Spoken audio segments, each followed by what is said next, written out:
അപ്പോൾ ഇന്ന് നമ്മൾ പോകുന്നത് മീശമാധവൻ മൂവിയുടെ ഷൂട്ടിംഗ് ലൊക്കേഷൻ കാണാനാണ്. ഇതാണ് കേട്ടോ ഷൂട്ടിംഗ് ലൊക്കേഷൻ. മൂവിയിലുള്ള അമ്പലത്തിൻ്റെ ഭാഗങ്ങളൊക്കെ ഷൂട്ട് ചെയ്തിരിക്കുന്നത് ഇവിടെ വെച്ചിട്ടാണ്. ഇത് മുതലപ്പാറക്കാവ് ഭഗവതി ക്ഷേത്രമാണ് കേട്ടോ. അപ്പോൾ എൻ്റെ ചേച്ചീൻ്റെ പിറന്നാളിൻ്റെ അന്ന് ഞങ്ങൾ അവിടെ തൊഴാൻ പോയിട്ടുണ്ടായിരുന്നു. ഇത് ഞങ്ങളുടെ തട്ടകമാണ്. അപ്പോൾ അങ്ങനെ തൊഴാൻ വേണ്ടി വന്ന സമയത്ത് വീഡിയോ എടുത്ത് നിങ്ങളെ കൂടെ കാണിക്കാമെന്ന് വിചാരിച്ചു കേട്ടോ. ഇത് ബാക്ക് സൈഡിൽ നിന്നുള്ള വ്യൂ ആണ്. നല്ല രസമില്ലേ, കുറേ പൂക്കളൊക്കെ ഉണ്ട്, കുറേ നിറയെ ചുറ്റും മരങ്ങളാണ് കേട്ടോ. അങ്ങനെ ഞങ്ങൾ അവിടെ പോയി പ്രാർത്ഥിച്ചു. ഈ കാണുന്ന പാറ കണ്ടോ, ഈ പാറയ്ക്കൊരു ഷേപ്പ് ഉണ്ട്, മുതലയുടെ ഷേപ്പാണ്. ഈ പാറേൻ്റെ ബാക്കിൽ ഒരു സ്റ്റോറി ഉണ്ട് കേട്ടോ. അതായത് പണ്ട് ദേവീൻ്റെ ഒരു ഭക്ത ഡെയിലി കുളത്തിലൊക്കെ കാല് കഴുകിയിട്ട് ദേവീനെ തൊഴാൻ വരുമായിരുന്നു.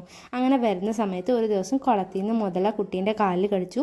അപ്പോൾ കുട്ടി ദേവീനെ രക്ഷിക്കാൻ വേണ്ടി വിളിച്ചു. അപ്പോൾ ദേവി അമ്പലത്തിൽ നിന്ന് ഇറങ്ങി വന്നിട്ട് ആ മുതലേനെ കല്ലായി മാറട്ടെ എന്ന് ശപിച്ചു. ആ മുതലയാണ്, ശപിക്കപ്പെട്ട മുതലയാണ് ഈ കാണുന്നത് എന്നാണ് സ്റ്റോറി. പിന്നെ ഒരു കാര്യം എന്താണെന്ന് വെച്ച് കഴിഞ്ഞാൽ, ഈ കാണുന്നത് കണ്ടോ, ഇവിടെ ഒരു വാളിൻ്റെ ഷേപ്പിൽ ഈ പാറ ഇങ്ങനെ നിൽക്കുന്നുണ്ട് കേട്ടോ. അപ്പോൾ തിരിച്ച് കാവിനകത്തേക്ക് ദേവി കയറുമ്പോൾ കയ്യിലുണ്ടായിരുന്ന വാളൊക്കെ പുറത്ത് ഉപേക്ഷിച്ചിട്ടാണ് തിരിച്ച് അമ്പലത്തിലോട്ട് കയറി എന്നുള്ളതാണ് കഥ. ഇത് പണ്ട് ഞാൻ ചെറിയ കുട്ടിയായിരുന്ന സമയത്ത് കേട്ടിട്ടുള്ളതാണ്. എത്രത്തോളം ശരിയാണെന്ന് അറിയില്ല കേട്ടോ. പിന്നെ ഇത് ഇവർ കാണിക്കാൻ വേണ്ടി കൊണ്ടുവന്നാണ്. ജാനിക്കുട്ടീനെ അമ്പുക്കുട്ടനൊക്കെ അവിടെ ഇരുത്തിയിട്ടാട്ടോ പോയത്. പിന്നെ ഉള്ളത് ഈ ഒരു പ്രത്യേകതയാണ്. ഈ അമ്പലത്തിന് ചുറ്റും പോലെ നിറയെ മരങ്ങളാണ് കേട്ടോ. ഈ സ്റ്റെപ്പ് ഇങ്ങനെ കയറിപ്പോയി കഴിഞ്ഞാൽ അപ്പുറത്ത് റോഡിലോട്ട് എത്തും.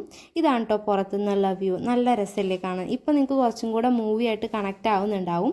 പിന്നെ ഈ കാണുന്ന ആല് കണ്ടോ, ഇതേപോലെ ഒരാൾ ഫ്രണ്ടിലുണ്ടായിരുന്നു. ആ ആലിൽ ആണ് കെട്ടിയിട്ടിട്ടുള്ള ക്ലൈമാക്സ് സീനൊക്കെ ഷൂട്ട് ചെയ്തിരിക്കുന്നത്. അപ്പോൾ ഇന്നത്തെ വീഡിയോ അത്രേ ഉള്ളൂ കേട്ടോ. അപ്പോൾ വീഡിയോ ഇഷ്ടപ്പെട്ട് കഴിഞ്ഞാൽ ലൈക്ക് ചെയ്യുക. അടുത്ത വീഡിയോ കാണാം.